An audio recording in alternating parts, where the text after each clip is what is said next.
and prep schools, they publish a syllabus in all the different subjects, and they say this is what you need to learn, and then each year they produce a set of exams. Many schools will then opt in to use Common Entrance as their entrance exams.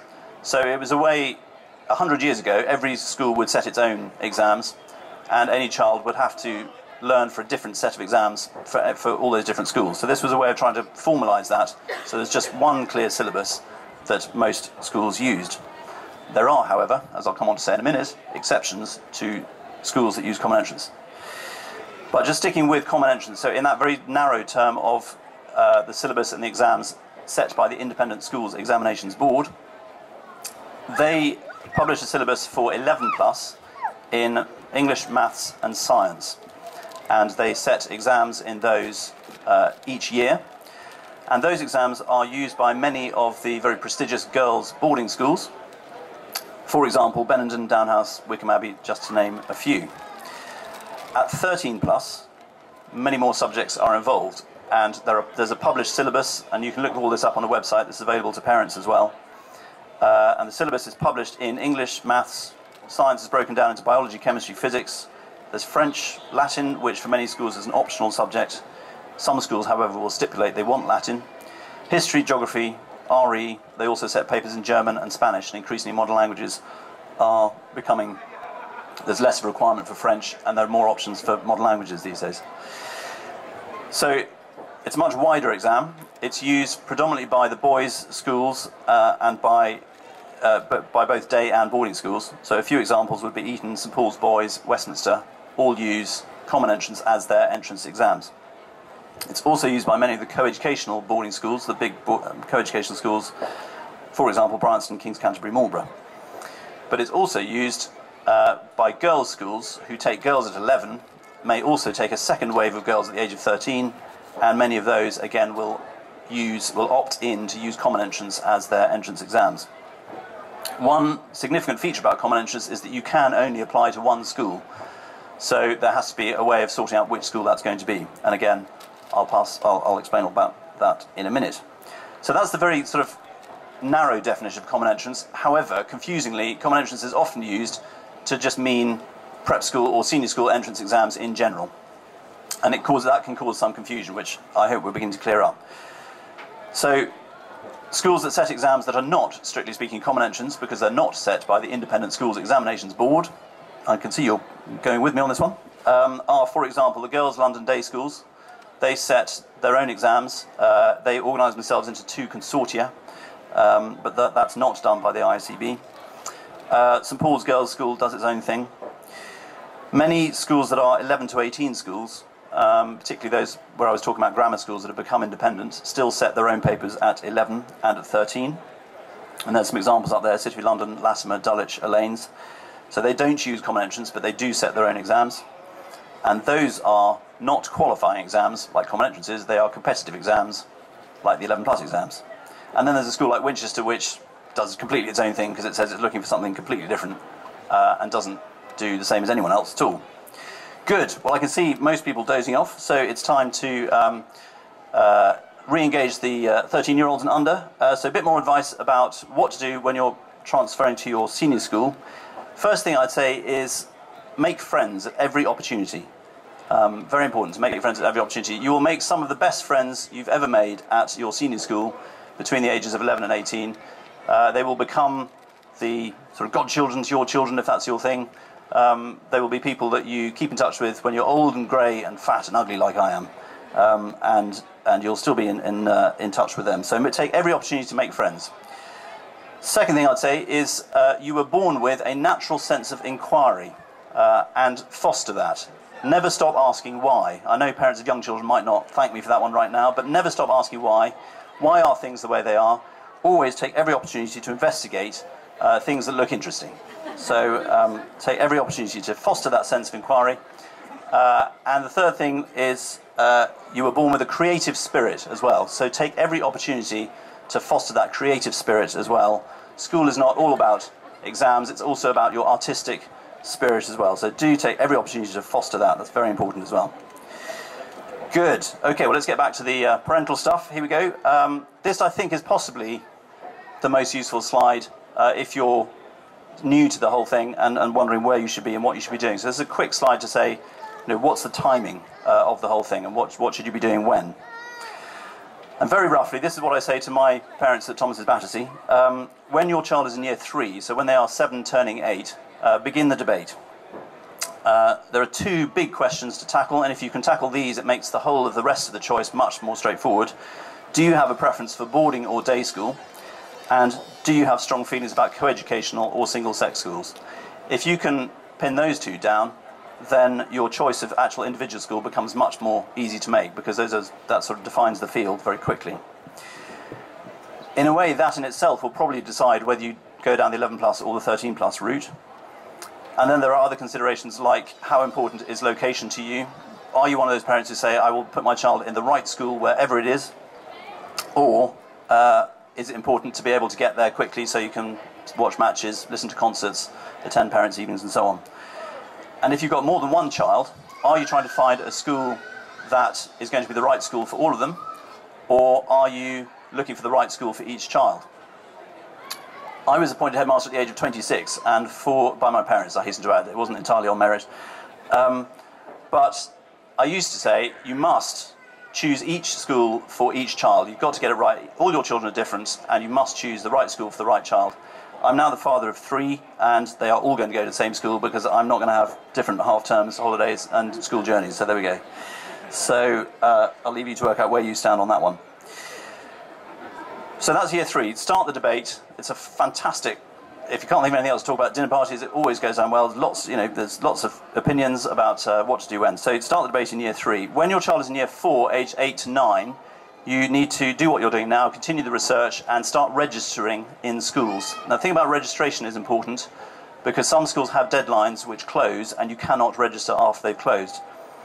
One of the early ones that comes up, just to mention it here, is St Paul's Boys' School, closes its registration list in May of year 4. So when some children are still 8 years old, and this is for entry at 13, don't forget. Radley, I have to say, pretty much closes its entry at birth, so if you don't get them down at birth, you're too late, but don't worry about that. There is another route in later on, but it's better to get them down early. So Radley still requires very early registration. St Paul's Boys closes in May of year 4. Those are 2 early ones. On the whole, it's fine to register until your child's 10th birthday. That's the one that I usually set to say, bear that in mind as a mental note when to be registered. And registration simply means contact the admissions office. Some schools will want you to come and visit first. Some will just send you the form. If you send in the form and send it back with the registration fee, it's not the huge deposit that comes later on. It's usually around £100, which does become significant if you register at lots of schools, so try not to register in too many places. But once you're registered, then you're in the system and you can relax, and the system will then take care of you. So just do note those early registrations that come up in year 4. When your child's in year 5, this is when they're 9 turning 10, then do register and start visiting senior schools. Take your child with you at that stage. Raises the question about whose decision is it. I always say it should be the parent's decision. The child should feel they've got an involvement, but finally it should be your decision. I don't agree with parents who say, well, my child has chosen to go to so-and-so age 9. They can't possibly have the same perspective that you do. And also, if they get there and hate it, they can blame you for sending them there, and that's quite important. That's part of the parental role as well. In year 6, when they are 10 turning 11, some schools will start to carry out pre-assessments. That is the year, of course, in which the 11 plus exams take place. So some will have entrance exams in year 6. If they're going through to 13, then in year 7, when they are 11 turning 12, there will be some more pre-tests or pre-assessments. During year 7, you need to decide on your final school, particularly if you're going down the common entrance route. And as they enter year 8, which is their final year in most prep schools, you should have made your final decision and know where you're heading. So there we go. So that's the timing, and I hope that's helpful. Now, what are these pre-assessments? I keep mentioning them. And I'm just going to focus now on the 13 plus entry and talk about a feature of that, which, again, I hope is going to be helpful. 13 plus common entrance is designed to be a qualifying exam. It's not meant to be a competitive one. So unlike the 11 plus system that I gave you, where 400 girls may be applying for 100 girls' places, common entrance is meant to, 13 plus common entrance is meant to achieve a status whereby 250 children, for example, are applying for 250 places, and they're all going to get in. It's used to qualify that they are on the right track and they're at the right level for entry to the school. Now, clearly, if you've got many more applications than you have places, there has to be some way of sifting out who's going to get a conditional offer, conditional on passing common entrance, and who isn't. So the most competitive schools have brought in these pre-assessments, the earliest of which happen in year 6, when the children are 10, turning 11, and then there's another raft in year 7 as well. So there's a range of them up there. Some of these schools are here today, and you can talk to them more about it. Eton has a computerised reasoning test and an interview when the children are 10 or 10 and a half. Sorry, they're 11 when they do that. You need to register by the time 10 and a half. They're 11 when they do the test. Excuse me. King's Wimbledon actually have a set of exams, English, Maths and Reasoning exams. St Paul's will interview, there's no exam. Winchester interview, and there's reasoning test.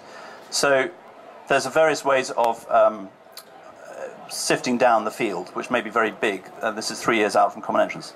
Harrow, Marlborough, Wellington now all assess in year 7. Girls' boarding schools tend to leave it much later. They will carry out preview weekends, usually in the first term of year 8. But most schools that pre-assess, and not all do, some make a point of not pre-assessing and relying on the prep school to get it right. The schools that do, it usually a combination of some kind of assessment, an interview, and a reference from the prep school head. So the outcome of that whole thing, which happens well in advance of common entrance, there are 3 possible outcomes. One is you can be offered a conditional place. That's conditional on passing common entrance 2 years later. You can be turned down and told, I don't think that this is going to be the right school, which is sad to get that news, but at least you then have 2 or 3 years to find an alternative. Or you can be put on a waiting list, which is we're not offering it to you in the first tranche, but if those to whom we've offered do not take up their places, you may well then be promoted and we'll be able to offer you a conditional place. So that's all about pre-tests. I hope that helps. What's the pass mark? I'm going to rattle through quite quickly now because I want to leave time for questions. It's very hard to say. I know it's an easy question. It's a very difficult answer. Physically, what happens is that children sit the papers in their prep schools. This is 13 plus common entrance again.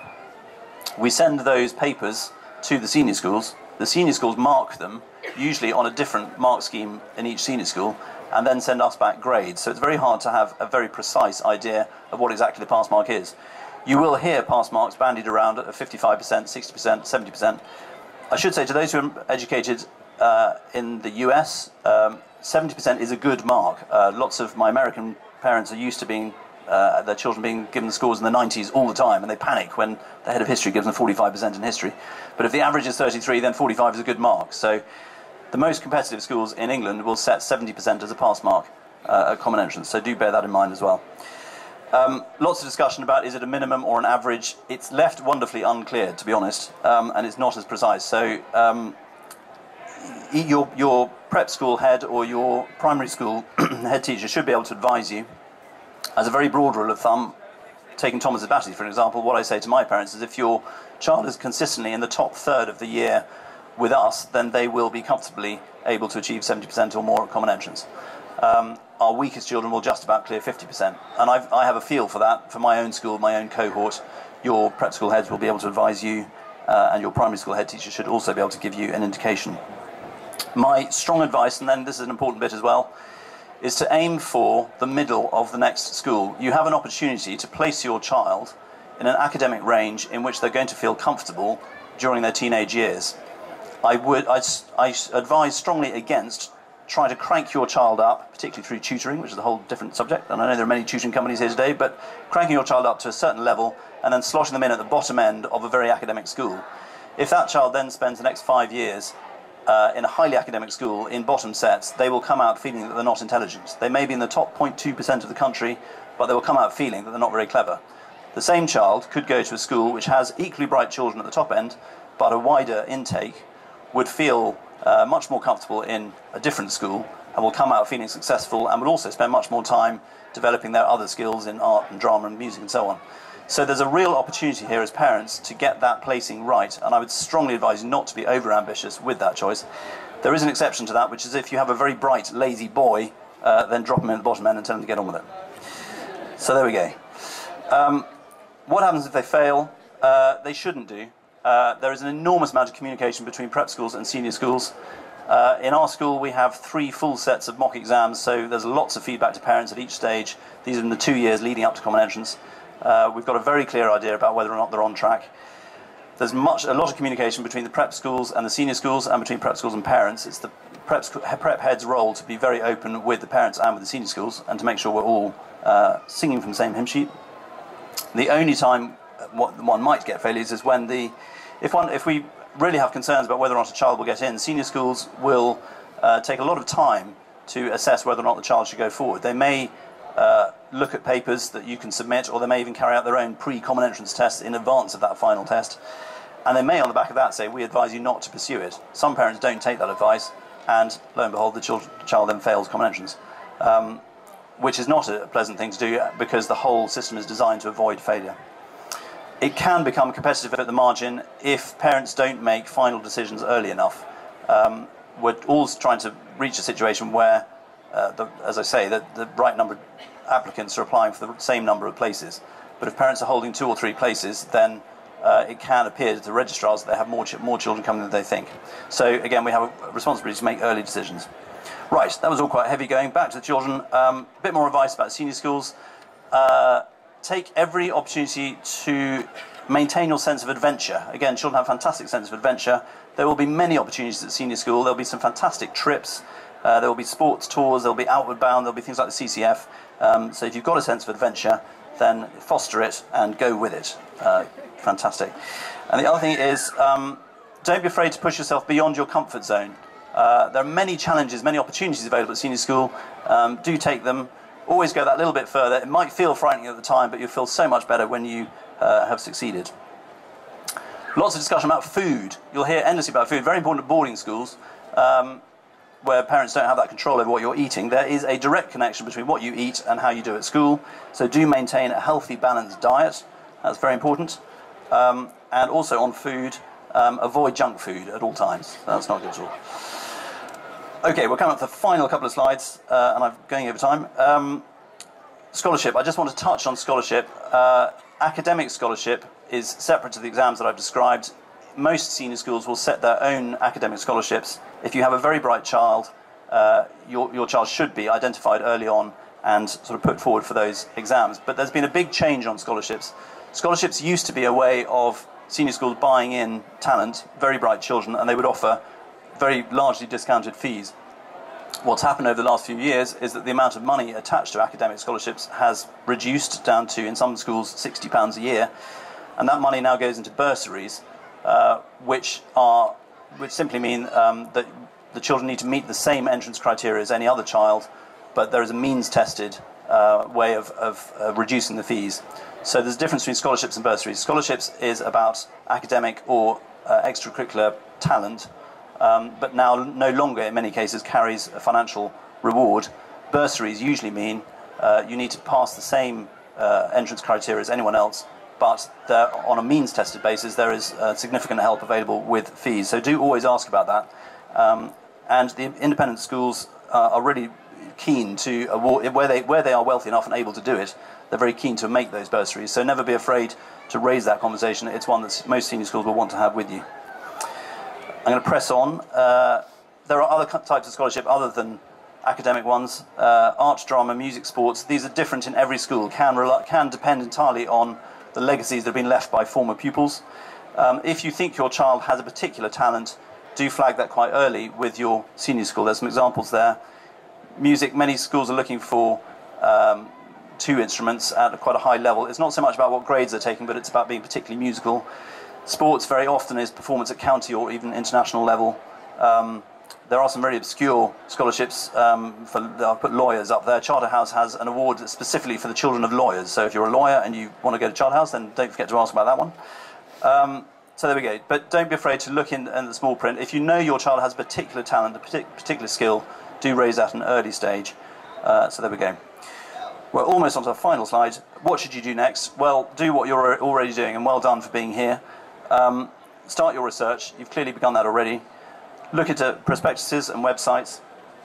Visit the schools. There's nothing like visiting the schools themselves. It's great to talk to the admissions tutors and so on here, but do actually get around the schools themselves. By all means, talk to other people who have children there, but just be warned that 2 children can have utterly different experiences in the same school. So if your friend is telling you that their child had a terrible time, just keep one eye on the child and try to decide whether that child's anything like yours, and if not, your child may have a completely different experience. Do register. Keep an eye out on those registration deadlines. if, as I say, if you're particularly aware of a school that you know and like, then get in touch with the admissions office and ask when you should register. And do refer to your child's junior school, whose head should be able to advise you. Last bits. I always end with this. I think it's quite comforting. We can whip ourselves into a frenzy about getting the right school for our next child, the right next school for our child.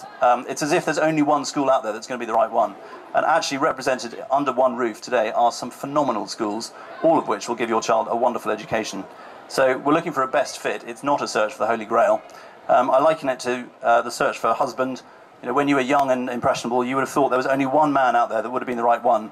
And actually, having made the choice, you look back and realise that plenty of other models would have done just as well. Good. And after all that talk about exams, I think it's important to finish on this note. Some people, it's easy to give the impression that this is what education is all about. It's about common entrance results ranked. It's about mocks. It's about, you know, percentages and averages. Actually, that's not education. It's a part of assessment, but that's a very small part of what education is. This is education. Thomas, as we talk about, of course we talk about having high academic standards, but a very strong commitment to a broad curriculum, making time for art, drama, music, sports, making sure all of that is part of the timetable.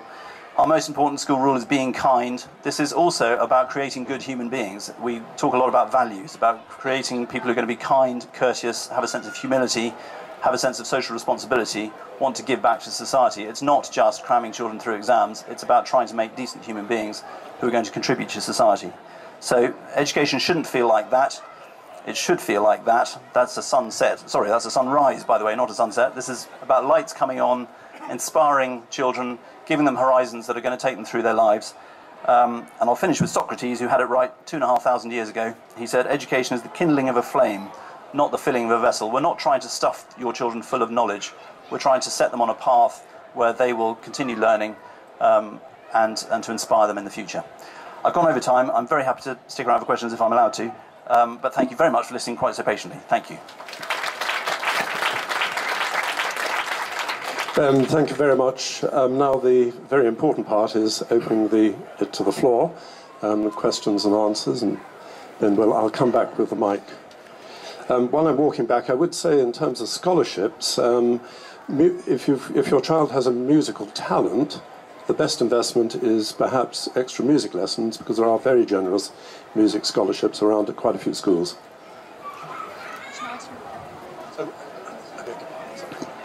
Hello. Coming from a non-independent primary school background, you say that the top third should be able to get 70% pass rate, and I presume that's if you've come from an independent prep school. How far behind is a sort of local primary school year sixer compared to a independently trained year sixer? Sure. I absolutely understand the question, and thank you for raising it. I'd like to answer a different question. By which I mean, I totally understand where you're coming from, but it doesn't quite fit. The answer is there are some really outstanding primary schools that are probably giving better education than some very poor independent prep schools. So it's not about, you can't generalise on that basis. A lot of it's about the child, and a lot of it is about the teaching as well.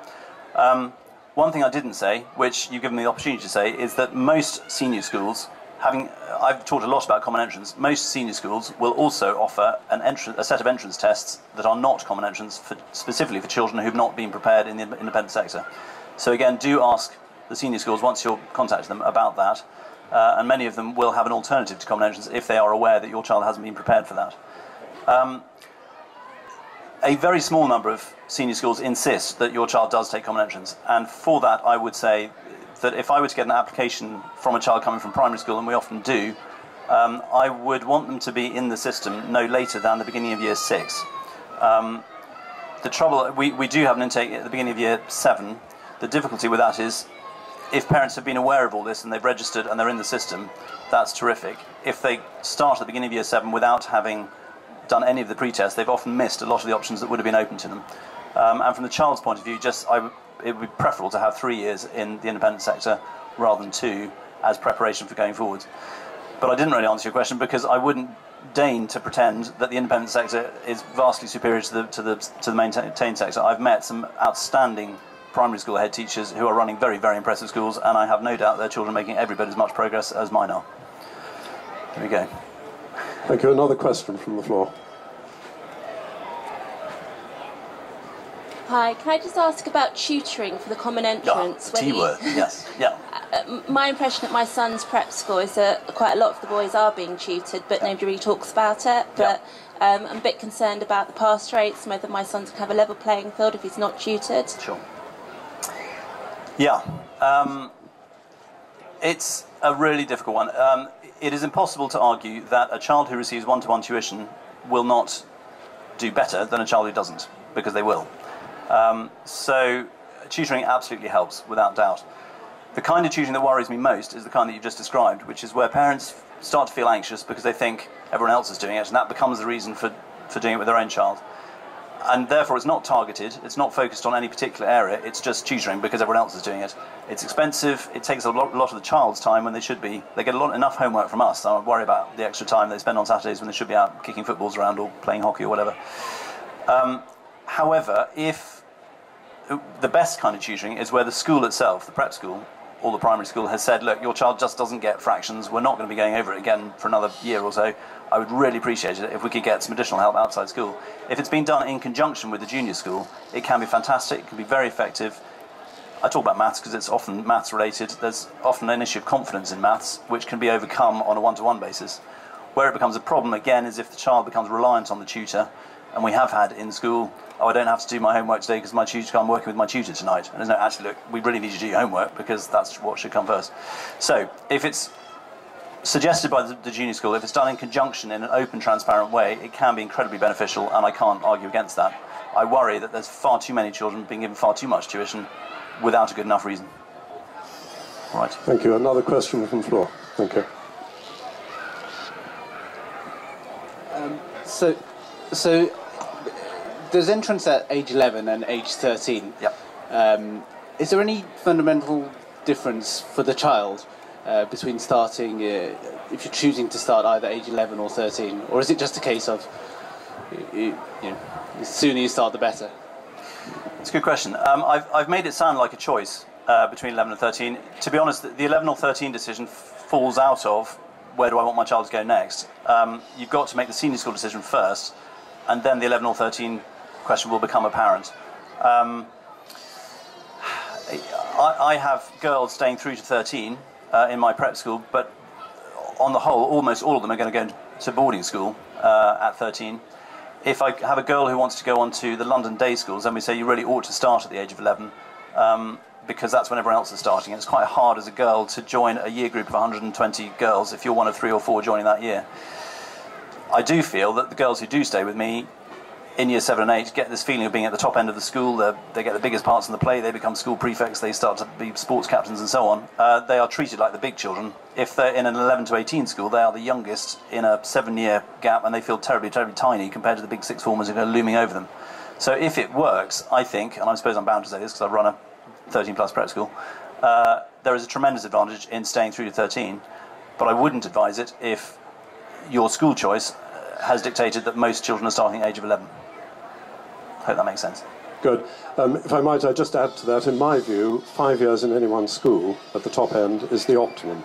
If you go at 11, do you stay there for 7 years through to sixth form, or do you move out from the sixth form the last 2 years, which again can be disruptive? Thank you. Can I ask about feeder schools and the concept of whether that... There's an impression I think many parents have, I certainly have, that certain schools are filled up to a certain percentage in advance by their feeder schools, and that isn't very disclosed or known. Right, thank you. Yes, can I give you the example that I know best, because it's on my patch, which is if I deal with St Paul's Boys' School, for example, there's Colwick Court there, and Colwick Court has entrance at the age of 7, 8 and 11. St Paul's Boys' School starts at 13. And it is absolutely the case that if you gain entry to Colwick Court at those younger ages, there is effectively guaranteed entry through to the senior school at the top end. So in that way, it's a good thing to gain entry. However, the process is that entrance at the age of 7, 8 and 11 is competitive in the way that I've described with that 11 plus process. So for their 8 plus entry, they will have around 160 children applying. They've got, I think I'm right in saying, 40 places. So that you're looking at 4 to 1 on a maths and English test when a child is age 7. If you compare that to 13 plus entry to the senior school, they have 90 places available to outsiders, as it were, in a year group of 170. They will interview around 300 children, and those children each get a 45-minute, very personal interview, and it's a much longer-term process, and those who are then offered always pass at common entrance. So what I'd say is that those who are capable of getting into the junior school, into the feeder school, will almost by definition be capable of joining the senior school at the age of 13. You don't have to join the junior school in order to get in. Obviously, parents feel their anxieties are allayed if you do, because you feel you've got your passport all the way through. But by definition, they're bright children who actually would have got in at 13 anyway. So I think parents of those children can feel more confident about making their choices. I hope that answers the question. That's a very specific answer, example in response, but I hope that helps. Thank you, Ben. One more question from the front. We have kids who've only been educated in French and kind of looking ahead to the secondary system. If they're going to be doing these exams, obviously it's all in English, and even though we are English, they're going to be kind of at a disadvantage because there's a cultural difference. Do they make allowances for things like that within the exams, or is it just if you don't get the marks, you don't get in? Because it's the independent system, some schools do and some schools don't, is the answer. I think the thing about bilingual children is that in the long term it's going to be a huge advantage, and it's very far-sighted to have educated them in that way. In the medium to short term, it can create specific problems, particularly with English, and being prepared for the style of, I mean, if you're looking at 13 plus common entrance, the style of English papers, history papers, RE papers. But in that situation, I would select your senior school based on those big criteria that I've talked about, and then start an early conversation with them about saying, my child is not in a school that's preparing for common entrance. Do you have an alternative method of entry? Some will, and will therefore welcome the French, as an addition. Some will say, no, you've got to go through the same sausage machine as everyone else. And you may then feel that the schools that have an alternative are more enlightened than the ones that don't, which might add to your view of those schools. So again, I'm afraid that's a slightly wafty answer, but there isn't a straight answer. It's going to depend on the individual schools. Thank you very much. And a question from the front. You mentioned 7 plus, 8 plus. Yeah. Could you explain that briefly? Because the popular one we hear of is 11 plus and 13 plus. Right. Yes.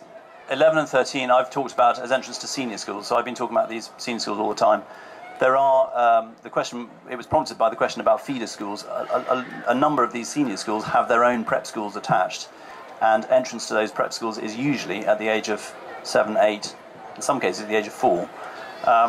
But for those that have junior schools attached to the senior school, there is usually a competitive entry. I'm thinking particularly about London here. And schools are, I've mentioned Collet Court, there's King's Wimbledon Junior School, there's Westminster Under. And those schools have a competitive entry at the age of 7, 8 or 11, based on an English and maths exam and a reasoning paper. So they're very, very small, and they're very, I much prefer the 13 plus system, but that's because I'm biased, because I'm coming from the perspective that I'm coming from. But I hope that helps. So it's maths, English, verbal reasoning, usually, again I'm talking generalities, and anyone can apply, but it's competitive, and they will only offer to the top however many they have places for. Okay. Thank you. One last question from the lady here. Hello. My son at the moment is at a state primary school, and we're looking to do exams with, say, local grammar schools and also in the independent sector and some of the selective schools nearby. So, I mean, is there a big difference between the entrance exams in the independent sector and those in the state sector? I mean, I know there... No, and particularly not at 11. So you're talking about entrance at 11, particularly? Yeah. So no, there isn't. The common entrance syllabus that I was talking about earlier is very closely allied to the national curriculum, and there's a lot of overlap between the two. So I would say the preparation that you're doing for entrance to the grammar schools will be absolutely applicable to entrance to independent schools as well. At the age of 11, it's very much based on maths and English. Okay, thank you. Thank you very much. Your questions were great, and any question and answer session, the onus is very much on you. So thank you for diverse questions. I know Ben would be happy to answer any private questions privately afterwards if you have any particular queries. And it remains for me to say, Ben Thomas, thank you very much indeed. Thank you very much indeed.